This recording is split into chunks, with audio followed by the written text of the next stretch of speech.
Om Namah Shivaya, Om Namah Shivaya.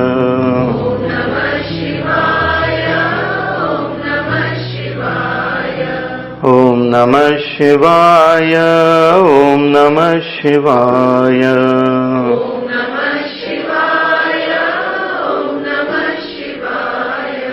Om Namah Shivaya. Om Namah Shivaya. Jaya Namah Parvati Pataye Har Har Mahadev. Hari Om.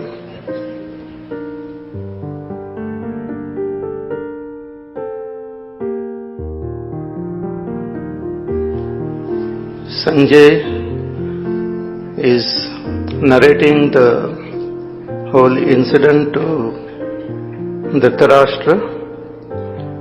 He said that having seen the Pandavas' army, Raja Duryodhan, he approached Acharya Drona and he spoke to him. He said, look at this vast army arrayed by your own dear disciple, Drishtadyumna. And there are many great warriors in this army. All of them are equal in prowess, equal to Arjuna and Bhima. And he enumerates few names.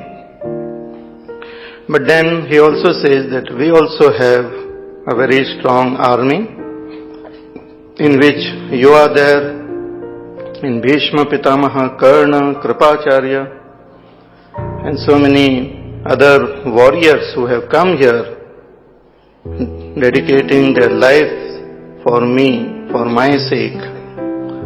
So from this we understand the nature of Duryodhan, and also the whole situation is presented in front of us so that we will be able to appreciate the condition of Arjuna, because that is the right diagnosis should be done of the disease.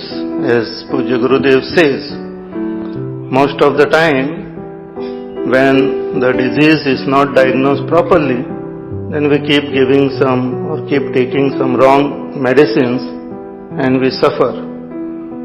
So exactly what is Arjuna's problem?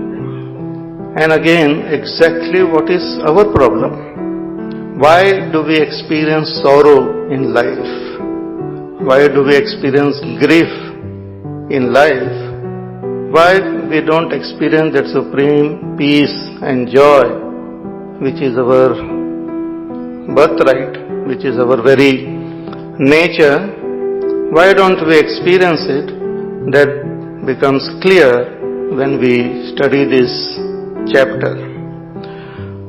So Duryodhan continues. We'll chant the 10th verse. Aparyaptam tadasmakam balam bhishmabhirakshitam paryaptam tvidame-tesham balam bhimabhirakshitam aparyaptam tadasmakam balam bhishmabhirakshitam paryaptam tvidame-tesham balam bhimabhirakshitam. Duryodhana says that our army is aparyaptam, is vast, is unlimited. That word aparyaptam can mean, paryaptam means enough. It also means that our army is not enough to fight with these Pandavas, though it is vast. That meaning also comes, because they had 11 Akshahoni Sena, So aparyaptam, that we have this vast army and it is protected by Bhishma. Bhishma Pitamaha is the protector, is the commander of our army.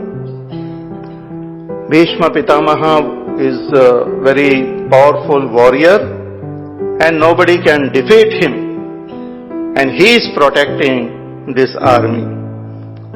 But their army is paryaptam, is limited, is just enough, limited to idam etesham balam bhima abhirakshitam, which is protected by Bhima.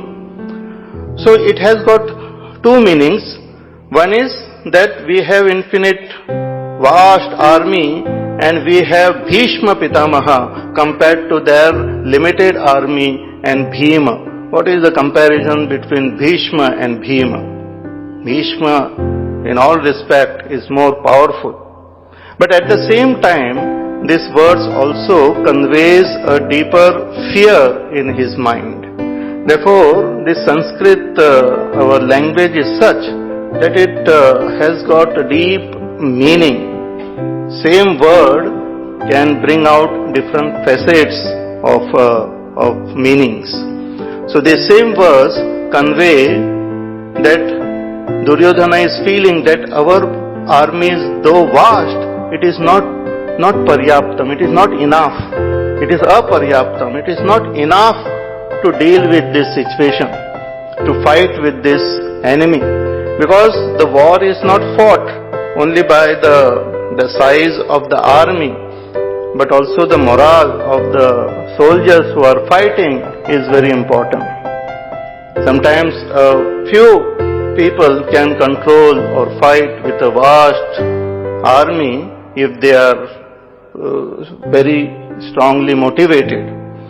So here he himself is not very much motivated. He has got doubts about every member of his army. And in fact, even Yudhishthir and all knew. Therefore, Yudhishthir, before the war, he had come on the side of the Pandavas and to take blessings from Bhishma Pitamaha. Because the war was about to begin, so Yudhishthir felt that I should take blessing from elders. And Bhishma Pitamaha is the eldest of the family. So he approached him, did namaskar and said, please bless me. The war is about to begin. Please bless me with success. And Bhishma Pitamaha said, yes, you will be successful. Bhishma Pitamaha was a great personality. And while returning to his army, Yudhishthira announced there that whoever wants to change sides, they can do it now. And one person actually changed side. And that showed the weakness of Duryodhana's army. It demoralized everyone. Because it's a psychological game actually. This war and all is a psychological game. How you attack the other party psychologically also depends on how the whole war will be fought. Therefore here Duryodhana is very nervous, and though he says that Bhishma is protecting our army, but Bhishma himself is his loyalties and his love and affection is towards the Pandava side. And they are protected by Bhima. See, Bhima had no confusion in his mind that I am fighting against these Kauravas. He was very clear. He was all 100% with the Pandavas. But Bhishma Pitamaha was half here, half there, which is a very, very dicey situation. Because if we want to, even with our own negativities, we should be very clear that this is bad and I want to destroy it. For example, anger, jealousy, greed. We should be very clear that they are negative emotions. I don't want them. I want to eliminate them. But most of the time what happens? We fall in love with our negativities. We start appreciating and praising our anger also. We say, "Arey, aisa gussa kiya that people were rash." So we feel very happy about our negative qualities. Then it becomes difficult to destroy them because subconsciously, unconsciously, we support them. If we sincerely 100% don't want them, they cannot remain in our heart. Negativities cannot remain without our support. We are supporting them unknowingly. Our pride, our jealousies, our greed, our hatred, our fears are supported by us. So Bhishma Pitamaha had little soft corner on the side of the Pandavas, but still he was fighting on the side of the Kauravas. Paryaptam tvidam balam bhima virakshitam, and the bala of this Pandava side was protected, the whole army was protected by Bhima. So having said all this, see, many times we don't convey exactly what is the point. What are you trying to say? Now Duryodhana came all the way, and in the past 8 verses he is speaking.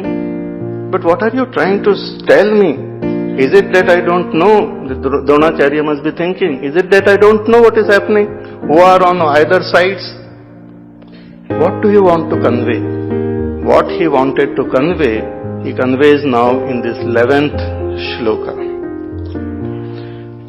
Ayaneshu cha sarveshu yatha bhagam avasthitaha Bhishma mevabhirakshantu bhavantas sarva evahi ayaneshu cha sarveshu yatha bhagam avasthitaha Bhishma mevabhirakshantu bhavantas sarva evahi. He says that remaining ayaneshu cha sarveshu yatha bhagam avasthitaha, that army has got various various divisions. So remaining in your division, remaining in your position, each one, each commander or each main warrior was positioned in a particular way. The whole arrangement was done in that way. So Duryodhana says that remaining in your position, what you should do? Should we fight with the Pandavas? He said, no, that you anyway fight with the Pandavas, but all of you please protect Bhishma Pitamaha. Now this is a very strange thing. Now in the previous verse he said Bhishma Pitamaha is the protector of the army. Our whole army is protected by Bhishma, and here is concern about the safety of Bhishma Pitamaha himself.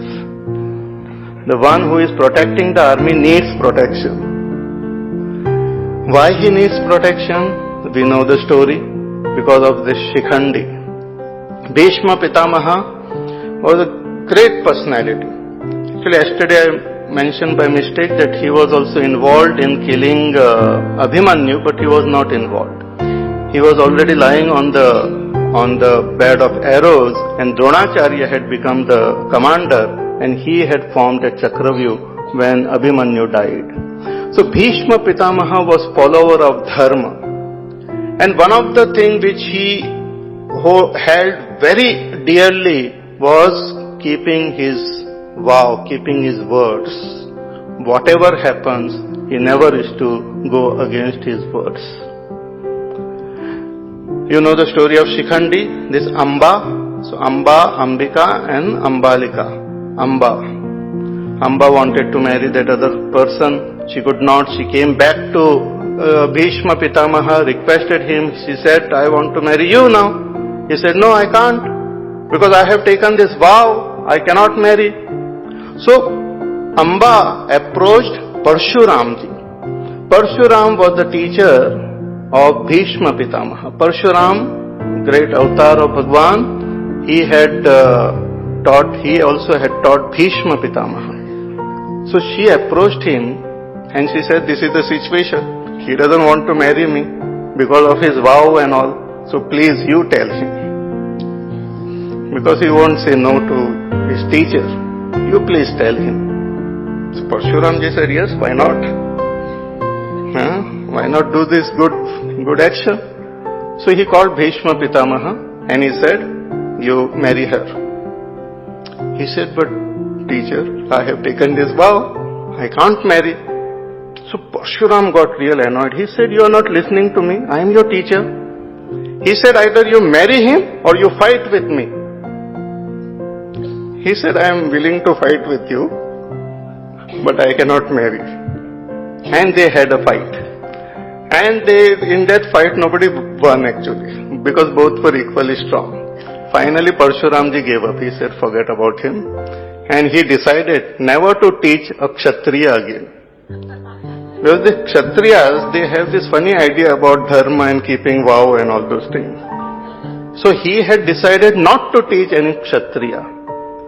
And you know the story of Karna also. Karna wanted to learn and he also approached Parshuramji because he was a mighty warrior. So when Karna approached him, Karna himself did not know who he is, whose son and all. Karna approached and Karna said that I want to learn. He asked him, what are you? He said, I am a Brahman. I am not a Kshatriya. So he learned the whole Vidya from Parshuramji. And one day, it happened that Parshuram was sleeping with his head on the lap of Karna. He was taking rest. At that time, some insect came and stung or bit him, Karna, and the blood started oozing out, and it was very painful. Insect bite can be very painful. So he was, but still, because he thought my teacher is sleeping, I should not disturb him. And the blood started oozing, and it touched Parshuramji also. He woke up. And he saw the whole situation. But instead of becoming happy, he got annoyed. He said that you must be Kshatriya. Because only a Kshatriya has got this capacity to bear pain. So you have lied to me. Therefore, whatever I taught you, though I have taught you, he had taught everything, the war and all, how to fight. He said, at the time when you require it most, you will forget it. Such I tell you, this Mahabharata. And really it happened that during the war, Karna, when it was required, he forgot all the Vidya. So Bhishma Pitamaha, he did not marry this Amba. So she died with a vow that I will be born again to destroy this Bhishma. Here, Drupad had prayed to Lord Shiva and he prayed for a son and a daughter was born. So, this Amba was born to him as a girl. So, Drupad got real confused so he prayed to Lord Shiva. He said, you promised a son, but the daughter is born. He said, don't worry, in time he will get converted into a boy. And it happened like that. He is converted into a man. But Bhishma Pitamaha knew about it and he considered him as a woman only. And one of his vow was never to fight against a woman. Good vow actually. Never to fight with a woman. So everyone knew about it. And the Pandavas had a plan to bring Shikhandi. So Shikhandi in front of Bhishma Pitamaha. Shikhandi was one of the commander, and they had a plan to bring him in front as a dhal, as a armor, and taking his support, fight with Bhishma Pitamaha. So these Kauravas also knew about it, and they came to know, Duryodhana knew that if Bhishma Pitamaha is alive, we can win this war. But if something happens to him, then it is very difficult. So therefore, he requested all the warriors, Dronacharya ji and also others, that all of you should protect Bhishma, should not allow that Shikhandi to come anywhere near him. Rest is easy, rest is fine. Rest you don't have to worry, but don't allow that Shikhandi to come anywhere near him. So Bhishma meva virakshantu bhavantas sarve evahi. So all of you remaining in your division, not that leave your place and then try to protect him and create confusion in your own division. Remaining in your division, you protect Bhishma Pitamaha. So this was the main instruction which he wanted to give to Dronacharya ji. So these are the words of Duryodhana uttered by Sanjaya in these 9 verses. It conveys the nature of this Duryodhana. He was totally adharmic person. He had tried to kill these Pandavas. He also burned their house in order to kill them, but somebody else got killed. He took away the kingdom which was given to them, Indraprastha. But through Chalaki, he took away that kingdom, promised to return, but did not return. And instead of repenting on it, he started abusing them in all ways. So a very, very adharmic person. So having heard him speaking like that, Bhishma Pitamaha also came to know that he is getting little nervous. So in order to bring some confidence in the mind of Duryodhana, Bhishma Pitamaha blew the conch. So that is what is said now in the 12th verse. Tasya sanjanayan harsham kuru vruddha pitamaha simhanadam vinadyochaihi shankham dadmau pratapavan tasya sanjanayan harsham kuru vruddha pitamaha simhanadam vinadyochaihi Shankham dadmau pratapavan tasya sanjanayan harsham kuru vruddha pitamaha. Bhishma Pitamaha, he was known as Pitamaha for all these Pandavas and Kauravas. He was Kuru Vruddha, he was the eldest among the Kurus, among everyone. Though his uncle was still alive, but Shantanu's younger brother, but Bhishma Pitamaha was most respected and one of the eldest member of the family, the Kuru family. So Kuru Vruddha Pitamaha, he saw this Duryodhana behaving in this way, and it is not good for a leader to get nervous just before the war about to begin and all. So in order to give him joy, in order to boost his morale, in order to give confidence to him, Simhanadam vinadyochaihi, our Bhishma Pitamaha roared like a lion there. It's a mighty personality, roared like a lion. See, in the battle and all, the sound and the whole atmosphere plays a very important role. Just like our meditation. Meditation is not a war, But in meditation also the whole surrounding, where you are sitting, if you are sitting in a marketplace, you cannot meditate. So the whole atmosphere is very important. The room and the diya and the Bhagwan's murti, or maybe just Om, or the total silence, or a very beautiful location, ashram or some other holy place. The atmosphere helps in meditation.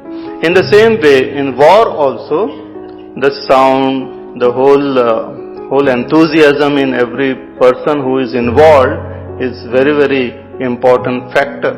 So, Bhishma Pitamaha, seeing the situation, he roared like a lion. Simhanadam vinadyochaihi. Just as in a forest also, when a lion or a tiger roars, all the other animals that thar kaapne lagte hain wahan par.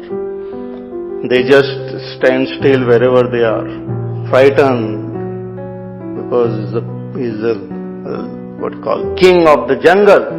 And he roars, nobody can dare do anything, they are all scared. But here he is luckily on their side, so they need not be scared of him, but the other side can get scared. So he roared like a lion, and he blew the conch, Shankham Dadmau Pratapavam. He blew powerful his conch.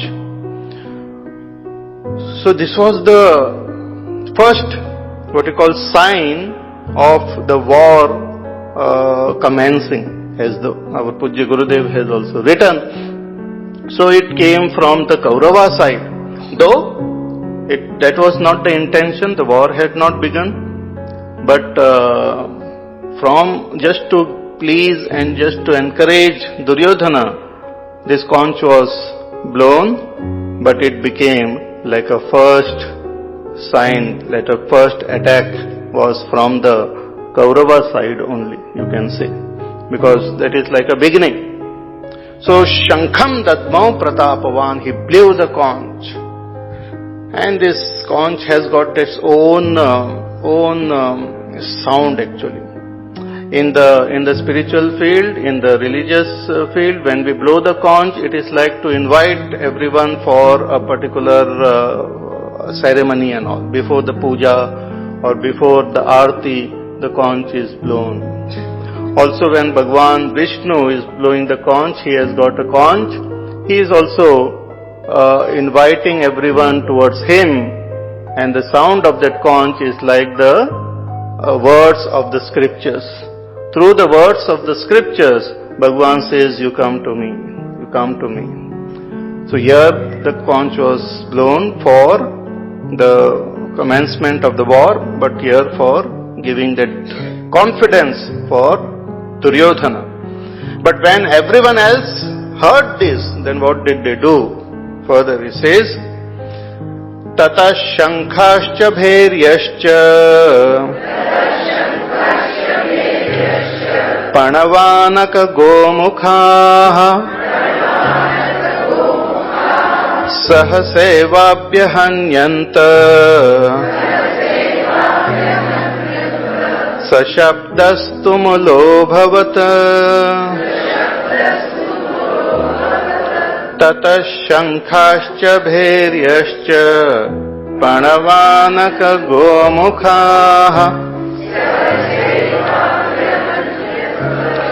Sashabdastumulo bhavata.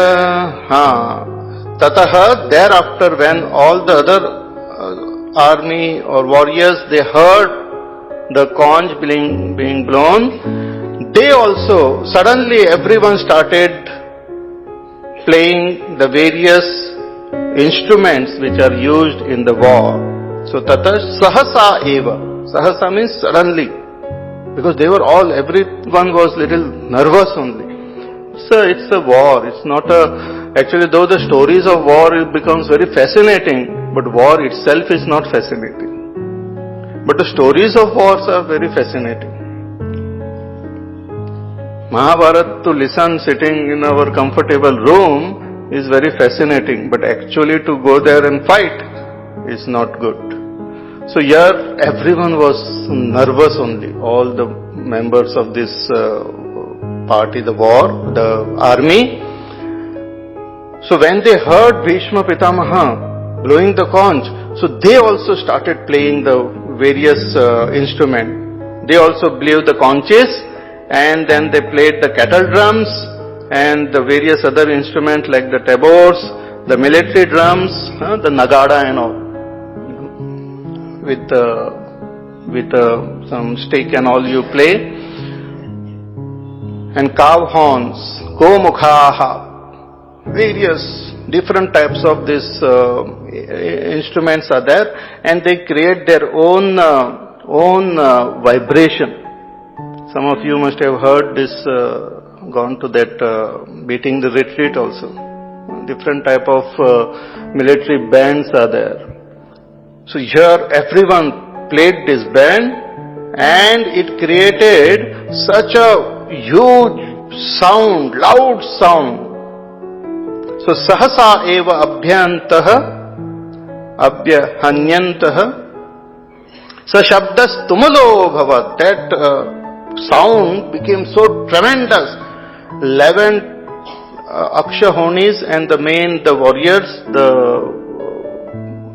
blew the conches, and all of them played. The whole place started vibrating with this sound.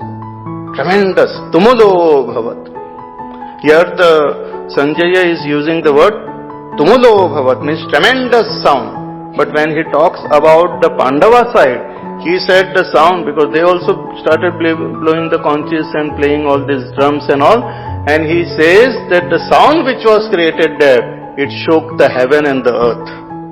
Heaven and earth started vibrating, because there was more power, more force in each one of them. Also it appeared as though it was more loud. So even in that martial arts and all, they give importance to sound. Like if one wants to attack and all, they create certain sound, and then the सामने वाला थोड़ा घबरा जाता है. Even if you are dubla patla, but more sound if you remove from your mouth, then that enemy gets frightened. पता नहीं इनका sound इतना बड़ा है, तो उसका हाथ कितना मजबूत होगा. So, Shabdas Tumulo Bhavat. Till this 13th verse, it is the hero of this beautiful Bhagavad Gita has not come. But on the 14th, from the 14th verse onwards, we have the entry of the main patra, the main person of this Bhagavad Gita, Bhagwan Sri Krishna and Arjuna. Beautiful description is there. Tata shvetair hayair yukte mahatesyanjane stitao madhava pandavaschaiva Devyau Shankau Pradatmatuhu Tatashvetair Hayair Yukte Mahate Syandane Stitau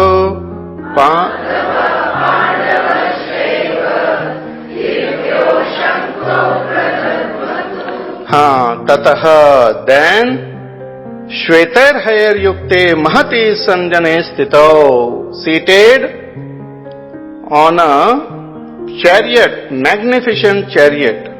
Mahati Sandane Stito, magnificent chariot yoked with this white horses.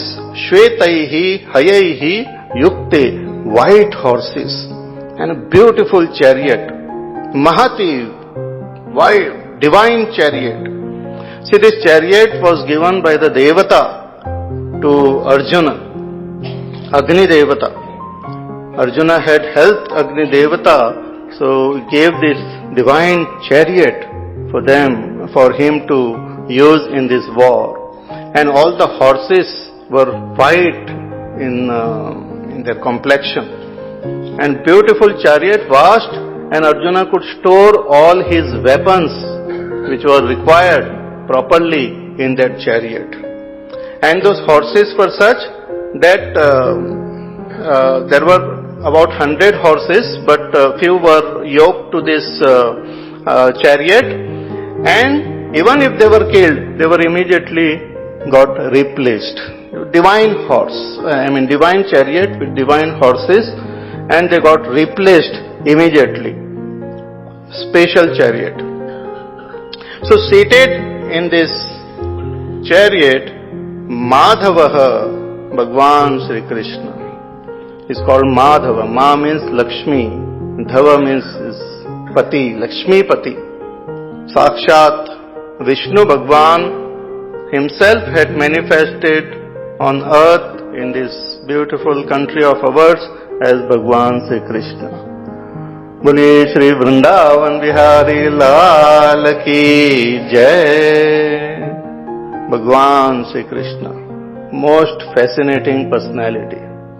8th avatar of Mahavishnu, and right from his birth till the end, Bhagwan did so many leelas, and throughout his life he taught to us the meaning of dharma and also gave the highest teaching of that supreme reality. You know the story of Bhagwan Sri Krishna, we won't go into details, but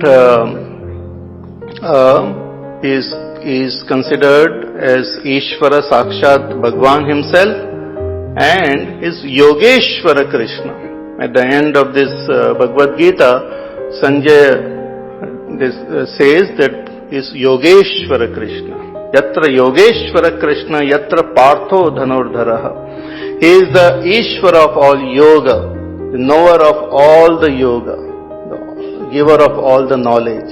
In fact, in the 4th chapter, Bhagavan says, I am the one who taught even Lord Sun this great knowledge and to all the beings of this world. Therefore, he is called Jagat Guru. Jagat Guru means the teaching which Bhagavan has given is applicable to everyone in the world. See, there are certain teachings which might be applicable only to a particular community, maybe to a particular nation, but what teaching is given in Bhagavad Gita is applicable to the entire world. Because the truth is one, the values are also with respect to the truth, which can be followed and applicable to everyone in this world. Just as the truth which is declared in science is accepted by all scientists, mostly, there also they have some difference of opinion sometimes, but there is no feeling that, oh no, this I will not accept because that scientist is a Hindu or that scientist is a Muslim, nothing like that. The scientific truth is accepted once it is proved beyond doubt that it is true, then it is accepted by all. Similarly, the teaching which is given here is not meant only to Hindus, but to everyone, all of humanity. Therefore, he is called Jagat Guru. And if we really objectively study this Bhagavad Gita, you will know that really it is meant for everyone. If one follows this sincerely, our life will become more substantial and fulfilled. So Madhavaha is seated in the chariot. Arjuna had requested Bhagwan Sri Krishna when he said that I will not fight. So my army will fight, but I will not fight. And Arjuna then expressed his desire, then why not become my charioteer so that you will be all the time with me. I can take your guidance all the time. Not because he wanted to make him a chariot driver and all, but so that I will be constantly connected to you. And whenever I need, I can get guidance from you. So please be my charioteer.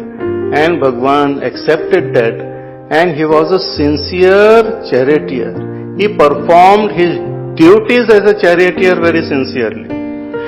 Before the war, every morning before the war, he used to get up early and take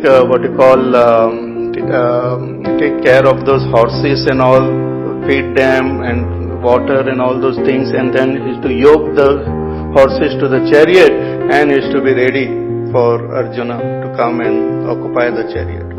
After the war, he used to take care of the horses. Many times they used to get hurt, and so malam patti karna hai, unko dhona hai, unko khana pani dena hai.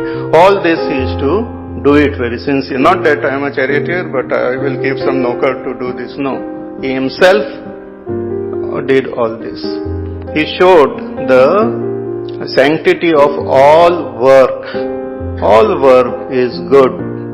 There is nothing good or bad about it. If it is our duty, then it is good. So Madhavaha, Bhagwan Sri Krishna, and a great friend, he became a great friend of Arjuna. Arjuna became his friend. During that time in the forest, they came very close to each other. Arjuna was constantly thinking of Krishna. Krishna was all the time there in his mind. Even when he was asleep, he used to chant Bhagwan Krishna's name. All the time. They were totally together. In fact, something our great masters say, they are also like the avatar of Nara and Narayana. Nara and Narayana are two rishis, Bhagwan's manifestation only, and those Nara and Narayana themselves have come as Krishna and Arjuna to guide all of us. One became the teacher and one became the taught disciple, so that the knowledge can be imparted to the whole world. Bhagwan Krishna loved Arjuna so much that he has mentioned in Gita, 10th chapter, that Arjuna is my own self. In the 4th chapter he says, Bhaktosi me sakha cheti. You are my bhakta and you are my sakha. Therefore, I am revealing this knowledge to you. So it's a beautiful sambandha. Therefore, we will see later that Arjuna did not hesitate to express what he was feeling. Otherwise, a great warrior to say that, oh, I am feeling nervous and all, you can't say like that. But he knew that Bhagwan was his well-wisher, his friend. He will always guide him and support him. So he expressed openly whatever he felt to Bhagwan Sri Krishna. So Madhava is Lord Krishna. In Bhagavad Gita, if you go through the whole of this Gita, you will find that Arjuna addresses Bhagwan Krishna with various names. Madhava, Achyuta, Mahabaho. And in the 11th chapter, in the 10th chapter, so many different names are used. And Bhagwan also addresses Arjuna in various names. Anagha, Kaunteya, Partha. Partha seemed to be his favorite name. Partha, Arjuna. So, beautiful relationship. So, and Bhagwan was seated on the chariot as a charioteer, and Arjuna was there behind on the chariot. So both of them, Madhava Pandavaschaiva Divyav Shankha Pradatmatuhu. So from the side of the Pandavas, Bhagwan Sri Krishna and Arjuna blew the conches. First Bhagwan Sri Krishna only, and then Arjuna. So they blew the conches loudly. And this chariot, if we look at it symbolically, if we compare it, like Pujya Gurudev mentions, with Kathopanishad, then there is a description of a chariot in Kathopanishad.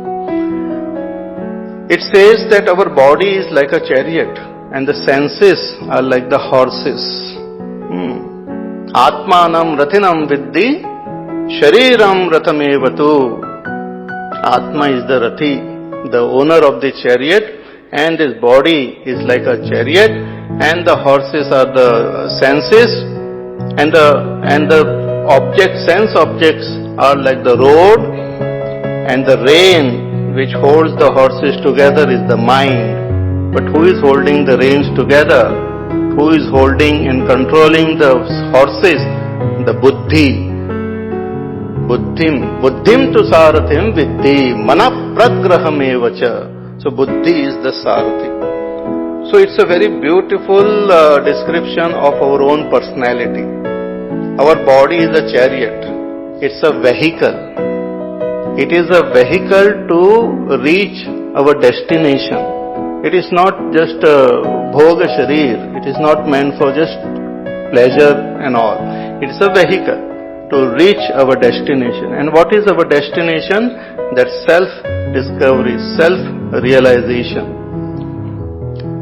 But this chariot is taken forward by whom? By the senses. And where do they move? They move in the sense objects. Shabda, sparsha, rupa, rasa, gandha. The sound, the touch, the smell, the taste and all. So it moves in this.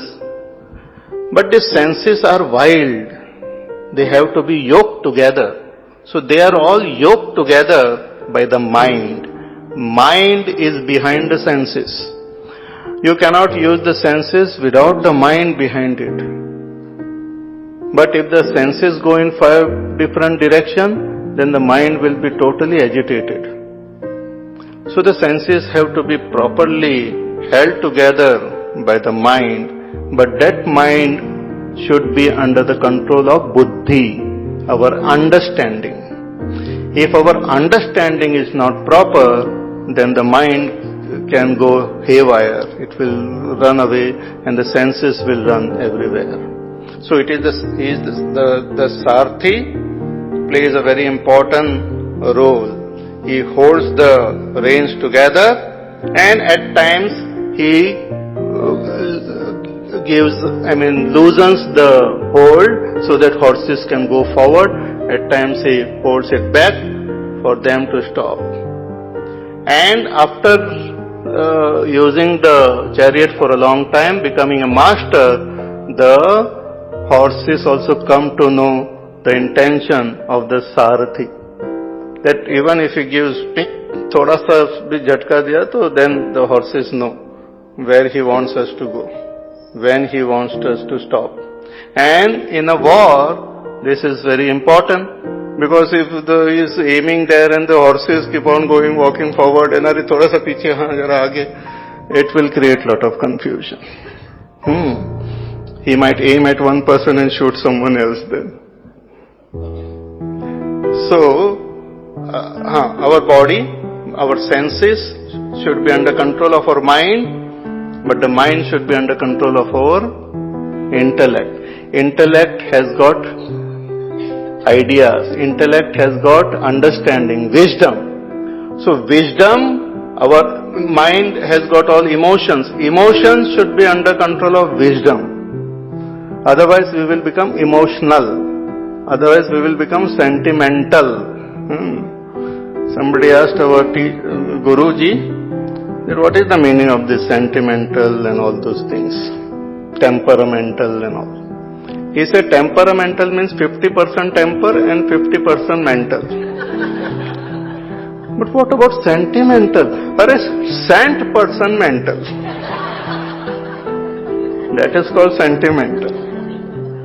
So we become sentimental when we don't use our intellect. When we wo dhila chhod dete hai reins and we leave it to the horses where they want to go.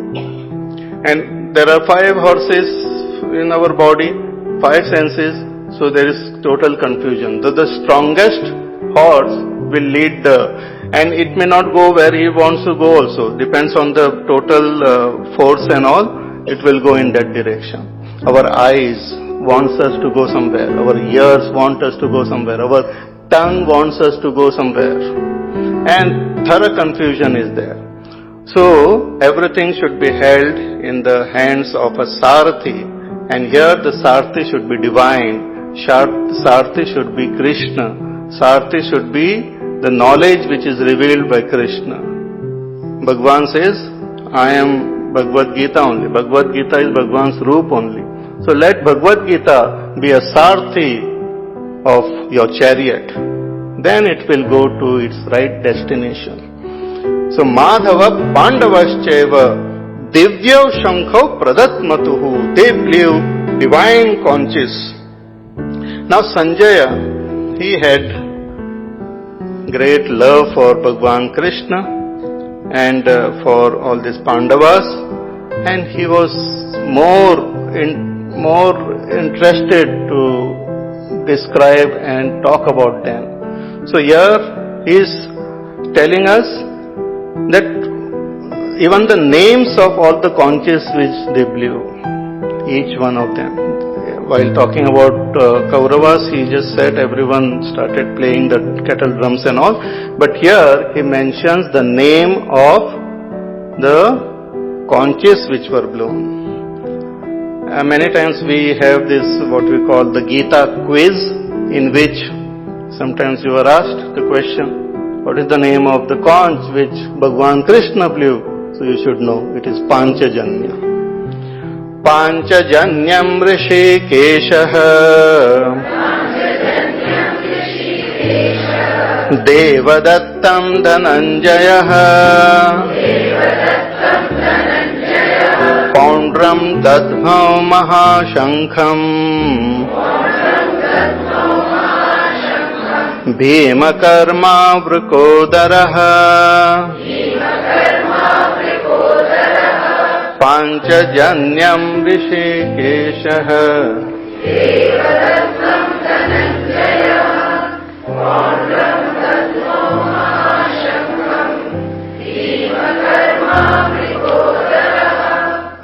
Panchajanyam Rishikeshaha. This is another name of Bhagwan Sri Krishna, Rishikesh. It also means the one Lord of the senses. Rishika means the Lord, the senses. Ishaha, the Lord of the senses. Bhagwan Sri Krishna is our own self. Further, Bhagwan will say, Aham Atma Gudaha Kesha Sarva Bhutashaya Stitaha, that I am the self seated in everyone's heart.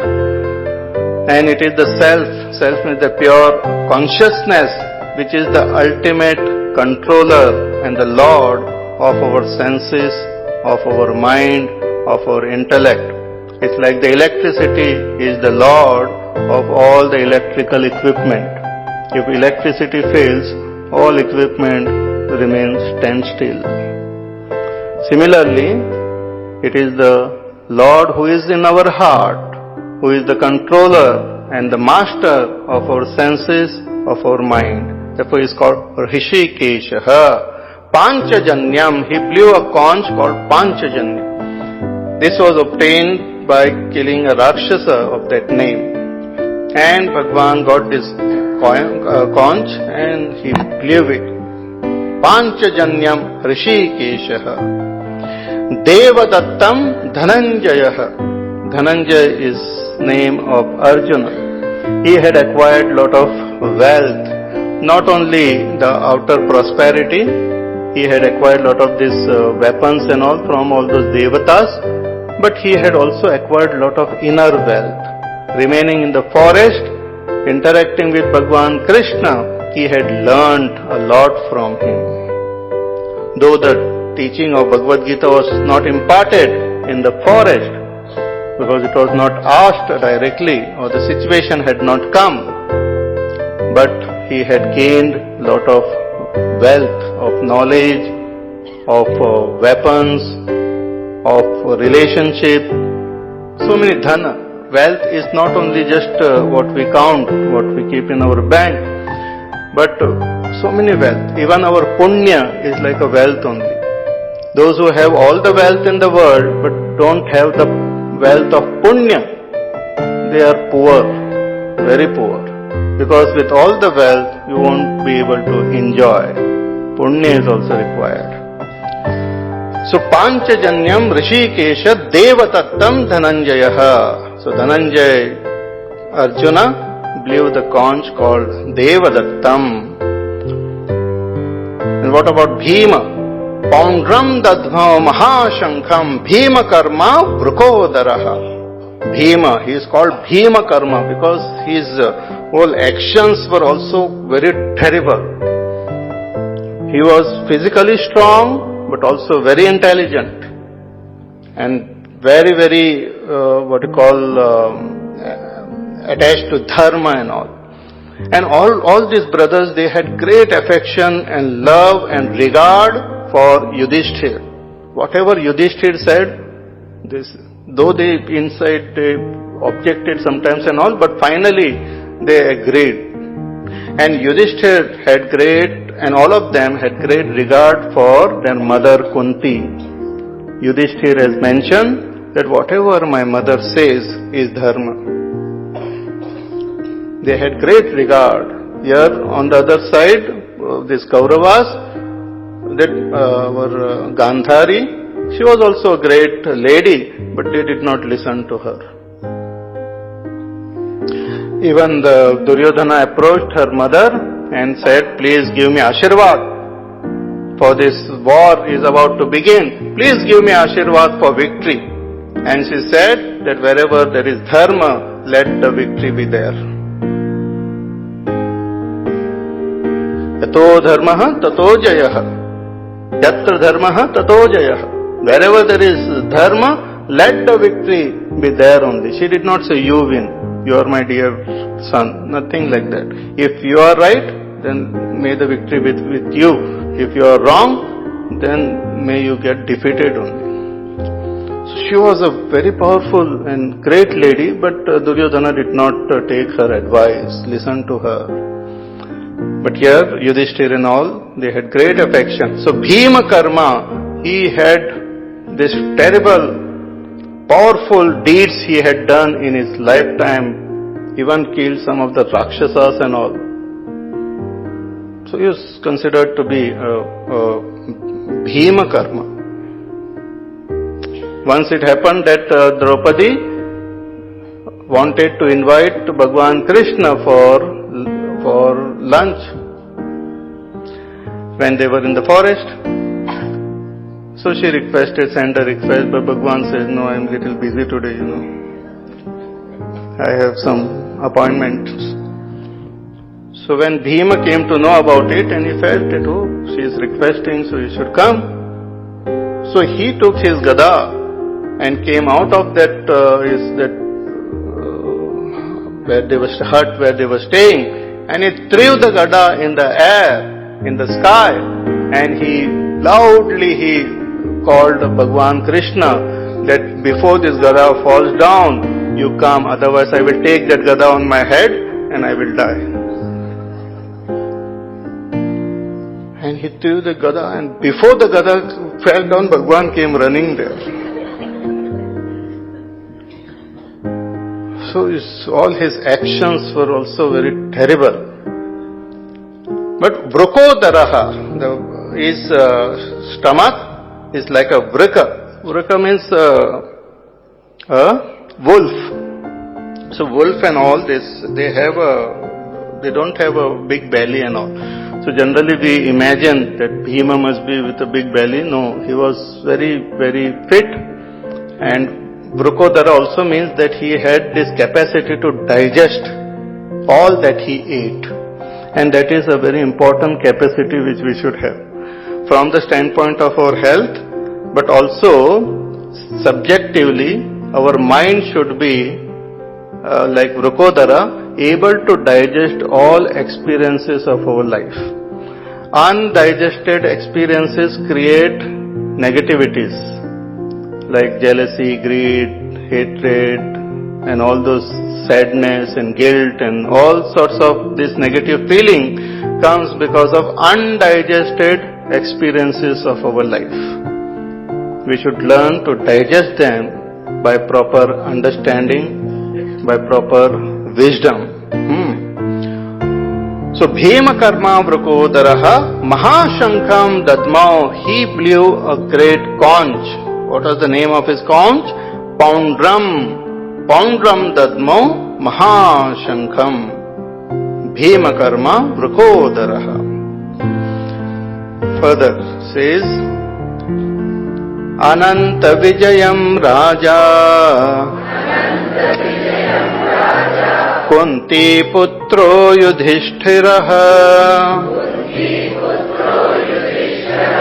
Nakulas Sahadevascha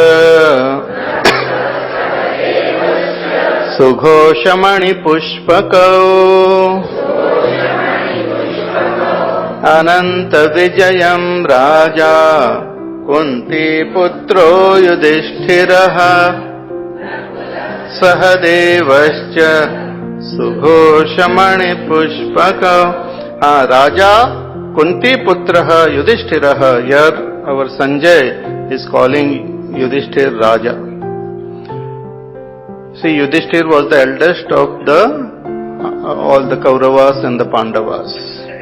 His father was the king and he was supposed to become the king. But then Duryodhana and the Kauravas and the Pandavas, both of them, Kauravas wanted, or Duryodhana wanted the kingdom. So then Dhritarashtra divided the kingdom. He said, okay, Hastinapur you rule and Indraprastha you rule. But then again Duryodhana had his eyes there in Indraprastha also and sent them away and did not give them their kingdom. But still he is the rightful king. Therefore here Sanjay is using the word Raja to Yudhishthir. Indirectly want to convey to Dhritarashtra that see, he is the real king. And king is not who is elder or younger, that also is a secondary, but a good person should be a king. He is a dharmic person. He is the one who will rule the kingdom properly.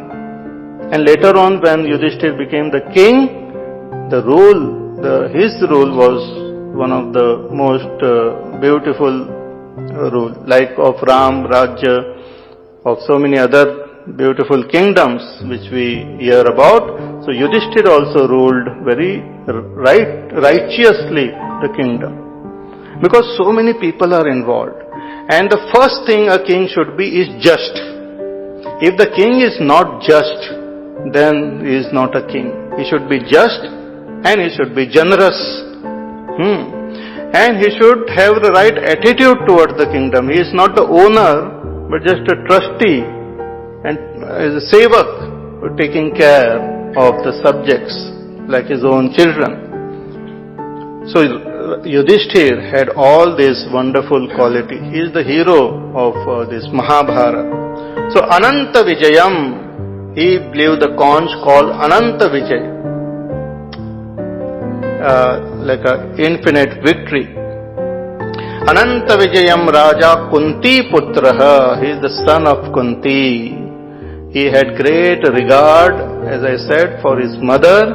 Therefore here he is called Kunti Putraha. Even our Arjuna, who is addressed as Kaunteya, the son of Kunti. Kunti was a great mother and a great lady. So Kunti Putro Yudhishthiraha. Yudhishthira means who is firm in Yuddha. In the battlefield also who is firm, who is very clear.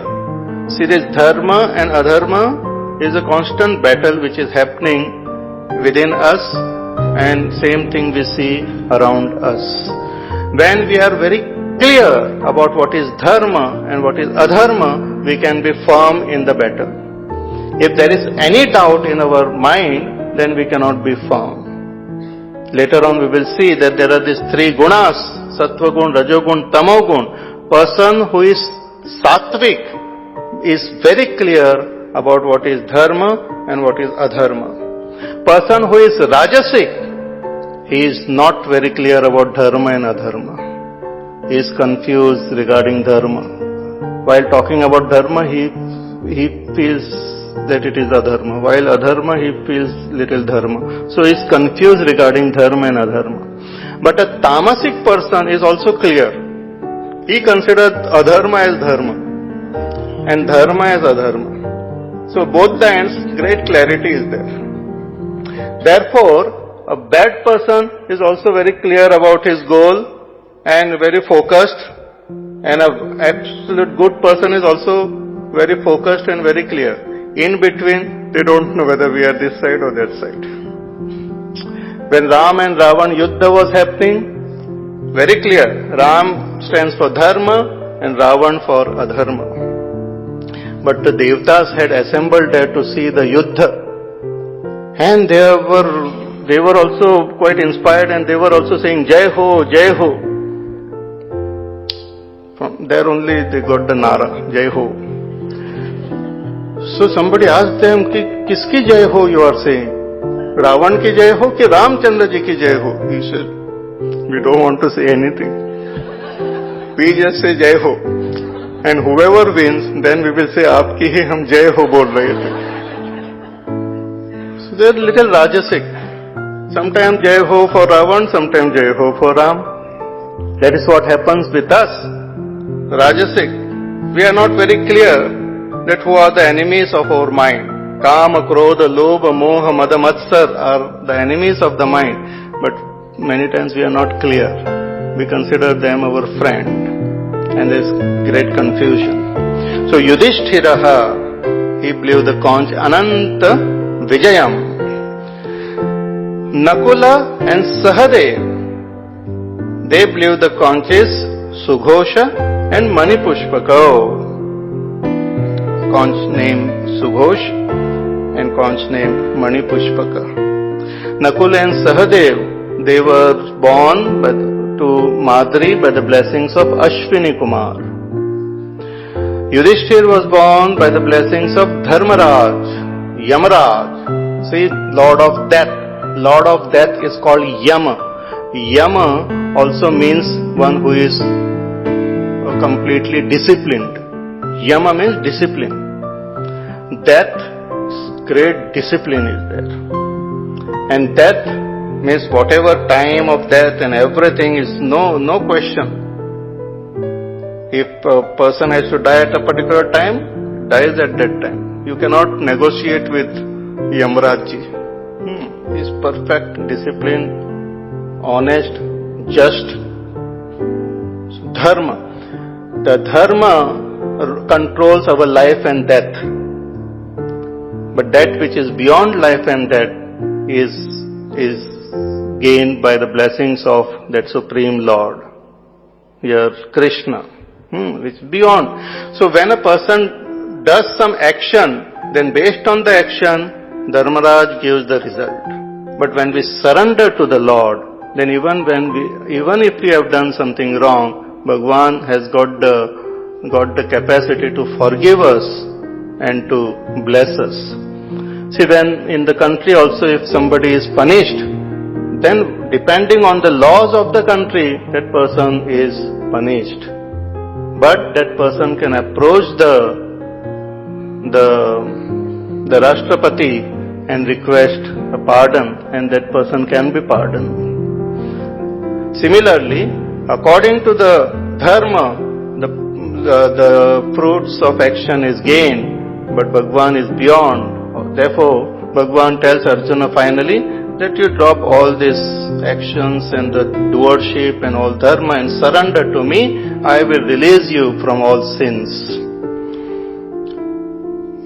Arjuna himself was born by the blessings of Indra Bhagwan, and Karna was born by the blessings of Surya, and Bhima was born by the blessings of Vayu Devata, and our Hanumanji is also Vayu Putra.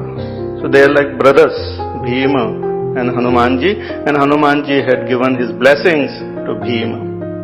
So Nakula Sahadevascha Sughosha Manipushpaka, both Nakul and Sahadev, they blew the conches Sughosha and Manipushpak. We also have our little conches we keep blowing now and then. So you please shut off your conches so that we can hear these conches properly. So what are the other conches which blew? Let us hear. Kashyascha Parameshvasaha Shikhandi cha Maharathaha Drishtadyumno Viratascha Satyakischa Parajitaha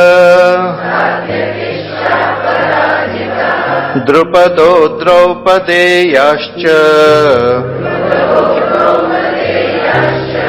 Sarvashah Prithivipate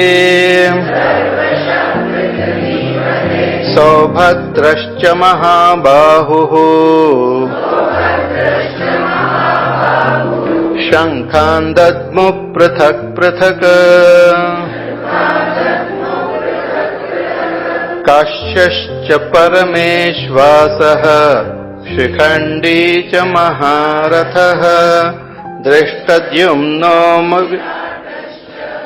Satyakishcha Parajitaha Drupado Draupadeyascha Saubhadrascha Mahabahuhu Shankhan Dadmu Prithak Prithaka. Then Sanjaya names some few more warriors who blew their respective conches. Here he doesn't name the individual conches, their names, but he names few of the important warriors. He says, Kaschascha Parameshvasaha. Then all these warriors, Shankhan Dadmu Prithak Prithaka, they also blew their respective conches. Who were they?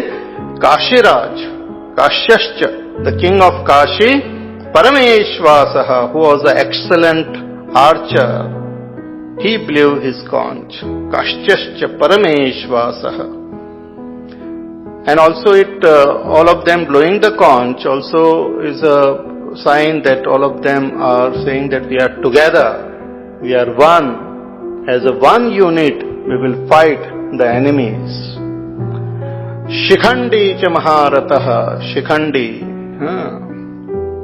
Yuyudhan. Shikhandi. No, not Yuyudhan. Shikhandi. Who finally then, because of him only, Bhishma Pitamaha got killed. Shikhandi was taken as a dhal and Arjuna shot arrows at Bhishma Pitamaha. So Shikhandi cha Maharataha, he was also a great warrior and he also blew a conch. Drishtadyumna, he is the main commander of the entire army, but Arjuna was the supreme commander. But Drishtadyumna, very important warrior. So Drishtadyumnaha, then Virataha, the king of that Virat Nagari, Virat, Raja Virat. Then Satyaki Aparajitaha. So Satyaki, the Krishna's charioteer, he was also unconquered. He did not die in the battlefield in Mahabharata. Later on, the Yadavas, they had a war among themselves in which Satyaki died.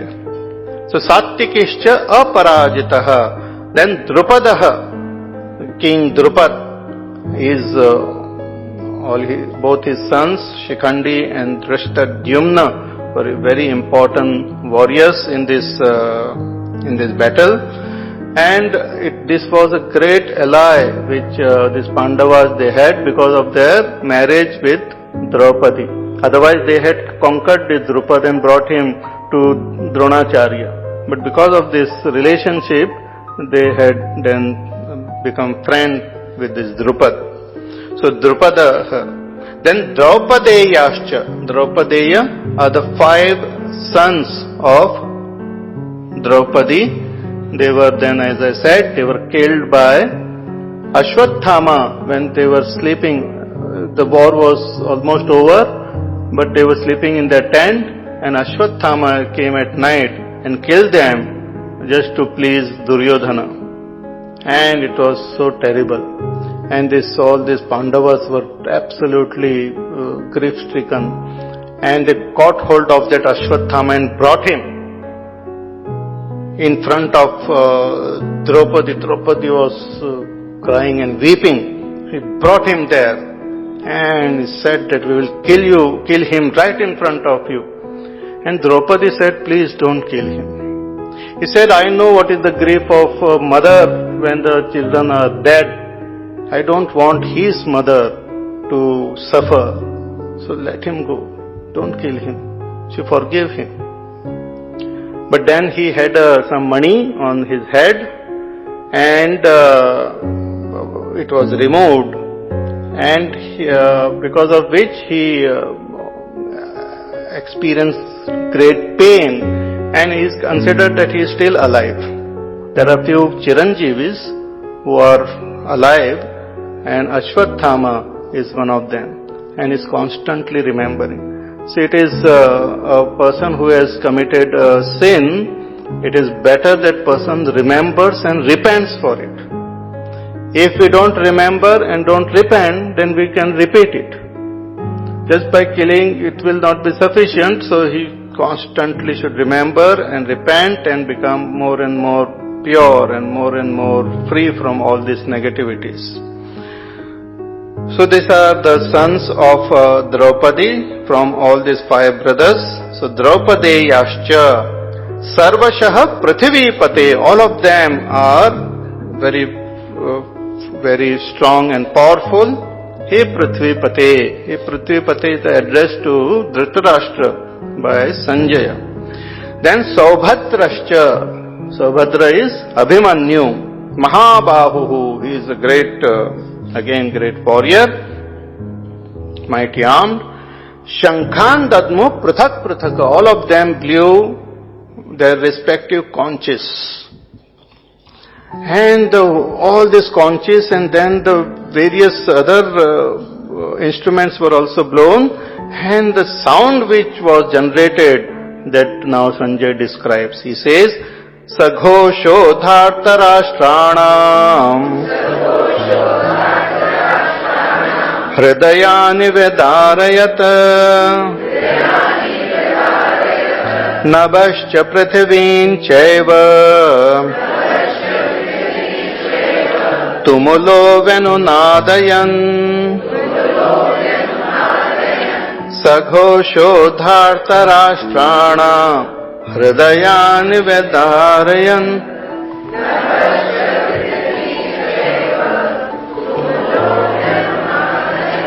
Saghosho, the sound which was created by this blowing of the conches by the Pandavas, Dhartarashtanam Hridayani Vedarayat. It entered and pierced the heart of all this Dhritarashtra's army, Dhritarashtra's party, the Kauravas. They got frightened, like though they had also made a big sound, but from the other side a tremendous sound and more enthusiasm could be felt from there. And they got real nervous, like it affected them. See, as I said, like the tiger and all, when it roars, all other animals of the jungle, they get absolutely frightened, scared, terrorized, like. Otherwise, when tiger is not there, no sound and all, they are comfortably moving around, grazing here and looking here and there. All the cheetahs and all those other, they are quite comfortable, very happy. But when the tiger, if they smell or if they hear him, they just stand still wherever they are. Recently I had gone to that forest, so I know, Corbett. They just stand still wherever they are. Stop eating, stop doing, and they just fear, like filled with fear. Similarly, here also, when they blew the conches, but when this Pandavas blew, all the Dhritarashtra party, they just scared, like. And here the Sanjay described Navascha Prithivin Chaiva. Navaha, Akash, Prithvi, the earth. Tumulo Venunadayan, it became so the whole earth and heaven started reverberating with that sound. So much sound was there that it is as though the earth and the heaven, they shook like with that sound. It was tremendous because of their power, because of their confidence, because of their path of righteousness. The sound also appeared more, and they frightened the Dhritarashtra's army like anything. Then what happened? Then a very interesting thing happened. Then our hero, our Arjuna, he said something to Lord Krishna. So Arjuna was there and he requested. All of them were ready. Arjuna was also ready.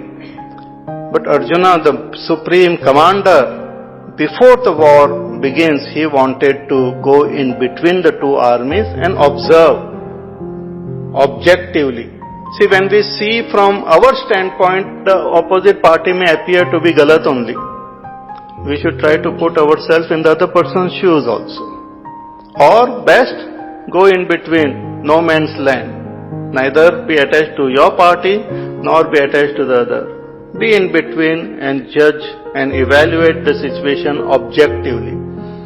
That is the sign of a wise person. So Arjuna was very wise. So before the war began, he wanted to go in between the two armies and just observe both the sides and find out exactly who have all assembled here, what is the whole situation and how we should deal with it. But this action of Arjuna, when he did, he also got thoroughly confused. We will see this portion, very beautiful, tomorrow. We will conclude with a prayer. First we'll chant Om 3 times. Please close your eyes. We will chant. Om.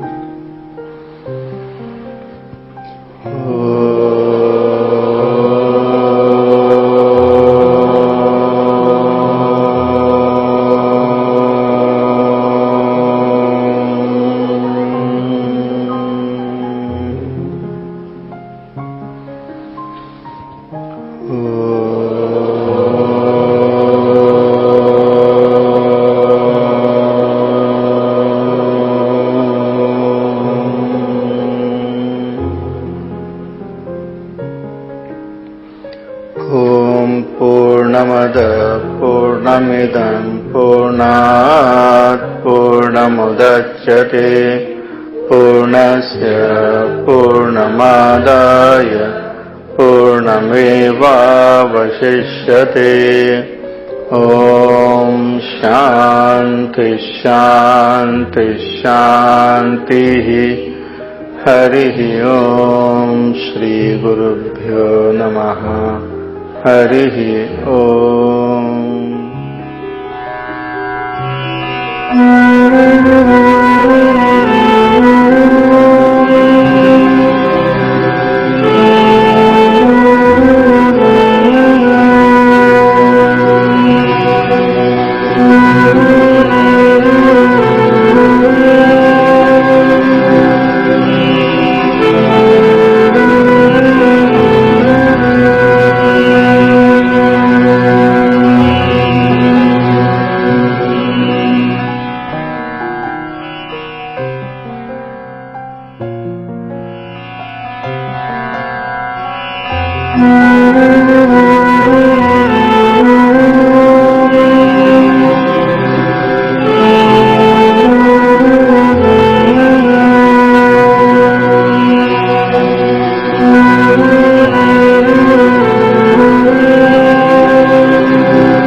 Shri Ganeshaya Namaha.